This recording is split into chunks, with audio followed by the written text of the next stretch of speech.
Hi students, welcome to Alphos e-learning chemistry classes for second year. The running chapter is organic chemistry and now we are in session number 40.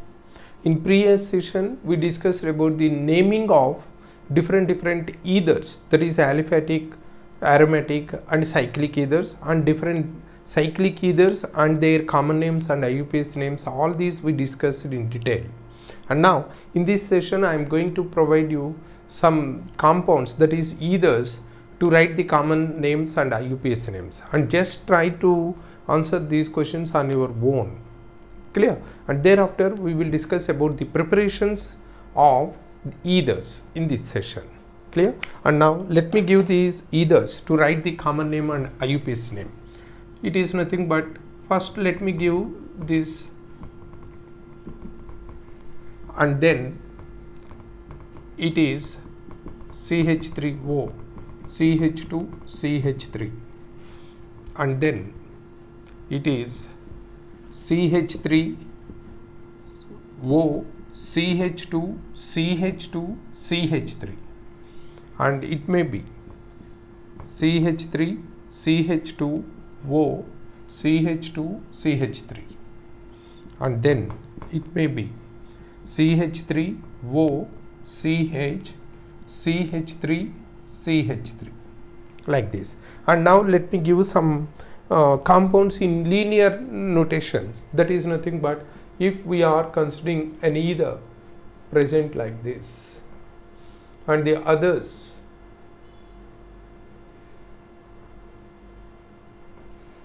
and then it is aryl ether,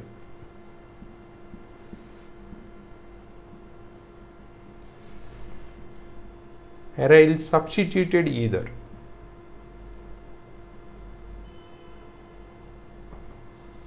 and then cycloalkyl ethers,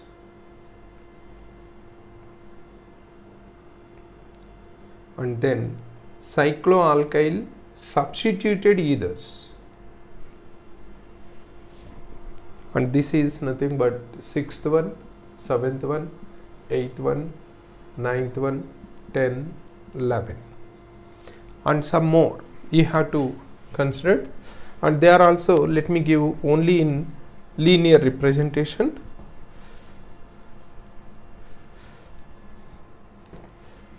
It may be like this,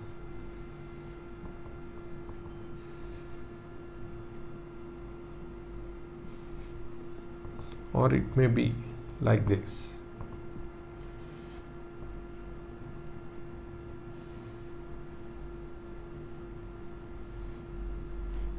or it may be like this, or it may be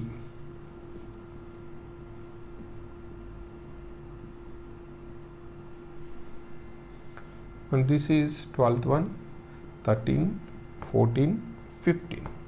You try to write the names. If it is possible to write the common name, just you observe, common names are not possible for all the compounds, but IUPAC are possible for all. Thereby wherever it is possible to write the common name you can write, and wherever it is not possible, just you can leave them and you can write only IUPAC names. Clear? And that is about the nomenclature of ethers. And now coming to isomerism, just only we have to discuss only two types of isomerism of these ethers. It is nothing but the functional group isomerism. Ethers, generally ethers, they exhibit functional group isomerism with alcohols. You remember, alcohols with the same molecular formula. Say for example C2H6O, it is alcohol as ethyl alcohol, like this we can write, or it may be dimethyl ether, you can write like this, dimethyl ether. Both these two, just already we discussed about this function group conditions. Is it not? Actually it is not function group, it is pseudo function group, as this alcohol is of losing its OH form and it is of now existing as OR form, and thereby it is taken as function group isomerism. Clear? And now if it is C3H8O, then also it is CH3O, CH2, CH3 like this, or it can also be CH3, CH2, CH2, OH, or otherwise it can also be CH3, CH, OH and CH3. And just you remember, can you find what is the relation among these three? Just you remember, any of these two is a functional group with this one. Any of these two is a functional group with this one. Functional group isomer with this one, because it is either, and these two are alcohols. And now what is the relation between these two? Can you guess? Just it is nothing but OH groups are relatively their position. Here it is 1, here it is 2. So these two are positional isomers. Positional isomers. And this is, any of these two now will be a functional isomer with the either. Like that, just you observe. First of all, we have to give the priority for functional group, and then only we can go for this positional isomerism. Clear? First of all, in finding the isomerism, we have to observe that both these two given compounds are having the same molecular formula. When they are having the same molecular formula, then only we can assume the isomerism. If their molecular formula is not same, automatically there is no isomerism among those compounds. Is it not? And now let me give here one more. It is nothing but a peculiar isomerism that we can observe in this ethers are metamerism. And here in metamerism, some people are having the doubts. Why it is? Just let me give with an example why they are getting confused and how to overcome that confusion. Clear? And just you remember, when metamerism, metamerism is nothing but same functional group. Same functional group. First of all, same molecular formula, and then same functional group, but with different alkyl groups. This is the phenomena what we can observe in case of metamerism. Same molecular formula, automatically it is the prime condition required for exhibiting isomerism. Same molecular formula, and then it should be same molecular formula with the same functional group, but they should have different alkyl groups. In such a case, it is metamerism. And now let us consider which type of functional groups can exhibit metamerism. When different alkyl groups to be observed, means this functional group should be bivalent. Just you remember. And let us consider some bivalent functional groups. They are nothing but either is a bivalent functional group, and keto group is a bivalent functional group, and it is NH is, that is secondary amine is a bivalent functional group, or N tertiary amine is a trivalent functional group. Bivalent or trivalent is eligible. And then in acids, acid ester group is a bivalent functional group. In all these cases, we can expect metamerism. Clear? And now it is related to ethers. And when this ether is having, say for example, like this structure, just you observe, and the other compound is CH3O, CH2, CH2, CH3. And now you observe, in both these two, the alkyl groups are different. Here diethyl, but in this case it is methyl and isopropyl, that is N-propyl. And now that's why these two are nothing but metamers. And in case if it is given as CH3O, CH, CH3, CH3 like this, then now it is getting among these two, that is between A, and if it is B and it is C, AB are metamers, no doubt at all. And similarly AC are also metamers, no doubt at all. We can easily consider the difference in their alkyl groups. Clear? But the doubt is related now, it is N-propyl, it is isopropyl. And when they are having the same type of, that is N-propyl, isopropyl, these two are same function group, but they are different alkyl groups. Some people are considering like that, because it is N-propyl, it is isopropyl. And in such a case, just you remember, dear students, you have to consider the other one also. If the other one is also different, That means when both the two alkyl groups present in both the ethers are different, then only they are metamers. In this case, okay, we are accepting that this is N-propyl and it is isopropyl, and thereby there is difference in its alkyl group, but on this side same alkyl group. So when the same alkyl group, at least one of the alkyl group is same, that means it is not metamerism. Then the question will be, what will be the isomerism that present between B and C? Just observe. In case if we are writing the name, it is nothing but 1-methoxy propane, and in this case it is methoxy. Now it is 2-methoxy propane. So when we are considering here as 1-methoxy and here it is as 2-methoxy, and you observe just both these two are methoxy propanes, but only the difference is in the position of that methoxy group. The position of that methoxy group. That's why this is 1-methoxy, 2-methoxy. These two are now positional isomers. Just you remember, they are not metamers. 1-methoxy, 2-methoxy propane. These two are position isomers.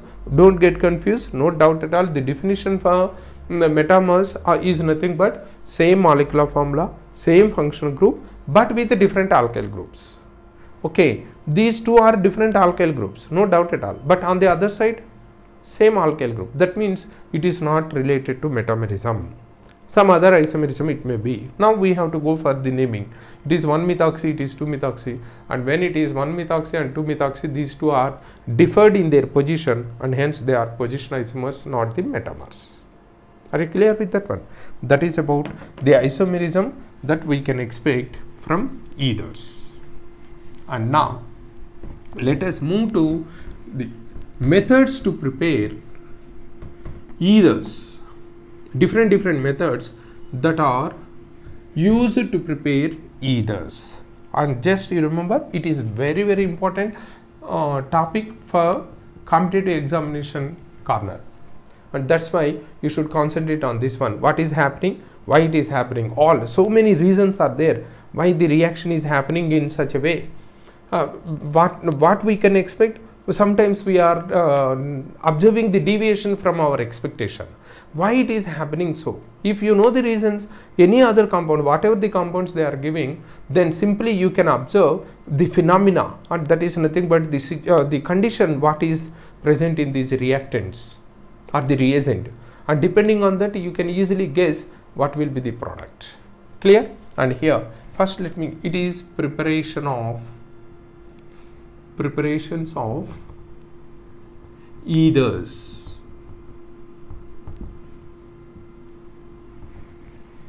Here the aromatic, aliphatic and cyclic, all these in general condition let us discuss. It is one of the preparation method is from alcohols. From alcohols we can prepare ethers.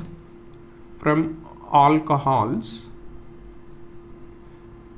by dehydration. By dehydration we can prepare ethers. And just you remember, dehydration, the reagents are with concentrated H2SO4, that is protic acid, or concentrated H3PO4, it is also protic acid, or sometimes we can also use Al2O3, aluminum oxide, alumina. And just you remember, from alcohols when we are preparing these ethers, the mechanism in detail we will go, but here the problem is when the alcohols are undergoing dehydration, that dehydration will happen in two different manner. Say, let me give one example here. Say for example, if it is CH3CH2OH, now we try to prepare either from this by dehydration, and in such dehydration when we are using concentrated H2SO4, for example, in this one, if we are using the high temperature, drastic condition, then dehydration will happen from the same molecule, and thereby it is nothing but intramolecular dehydration will happen. In such a case, the product is not either, it is alkene. And if we are, it is say for example at 443 Kelvin, if we are using less temperature with the same concentrated H2SO4, then dehydration will not happen within the molecule. It will happen intermolecular. CH3, CH2, CH2, CH3 will happen. Just how it is formed, how this is formed. Just let me give, it is A if and it is the B. A is formed like this: CH3, CH2, OH when present, one of the hydrogen from the adjacent, that is alpha beta dehydration will happen. That leads to CH2 double bond CH2. It is nothing but intramolecular dehydration. And now in this case, it is not happen like that. It is like this: CH3, CH2, OH, and this side also CH2, CH3, OH.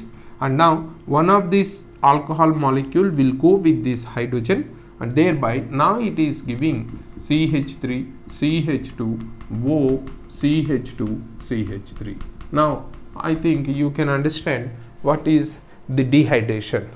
Dehydration is nothing but removal of water. But whether that removed water is from the same molecule or from two alcohol molecules. If it is from the same molecule and it is of leading to alkene, and if it is from different molecules, it will lead to the ether.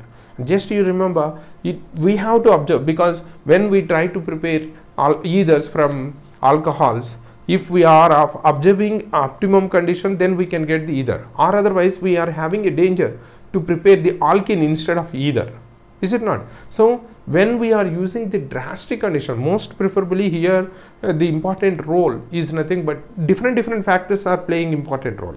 They are nothing but, one is nothing but the degree of alcohol. Degree of alcohol, if it is mostly primary is alcohol. Primary alcohols are very interested to go for this type of ether formation. If it is secondary or tertiary, then already we know preferably they are interested to go for elimination instead of this substitution.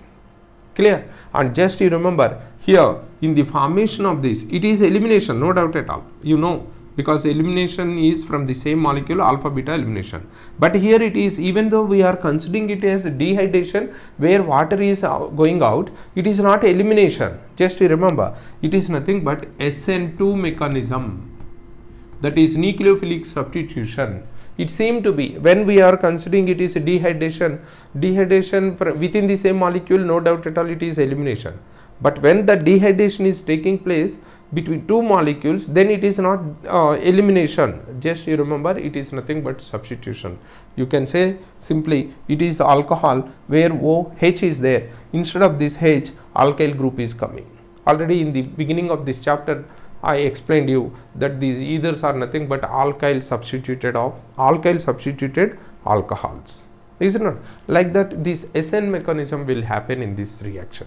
And say here degree of alcohol, 1 degree is preferable, because why so? In case of secondary and tertiary alcohols, there is much scope to form alkenes instead of the ethers.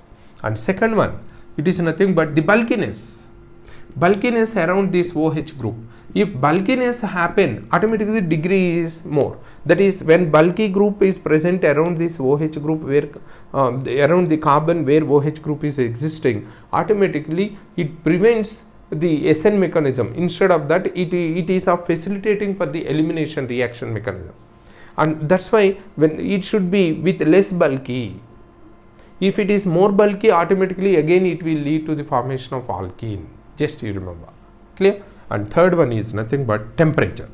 And as you know, more temperature is nothing but a favorable condition for elimination. So we have to use low temperatures. We have to consider, or we have to observe low temperatures to be maintained at that preparation of ether from alcohols. If it is at a high temperature, automatically it may lead to elimination within the molecule. Clear? That is about. So just again I am repeating, degree of alcohol is the one of the factor that influence whether either is formed or elimination product is formed.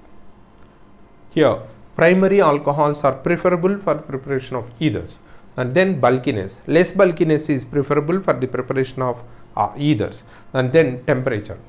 Low temperature is preferable for the preparation of ether. If high temperature is used, automatically it leads to intramolecular elimination, alpha beta elimination, which is leading to the formation of alkenes. This one, and in next coming session definitely we will go for different pageabilities with different alcohols, and how to estimate and how to consider for the preparation of ethers, and what is the mechanism, how it happen, all these we will discuss.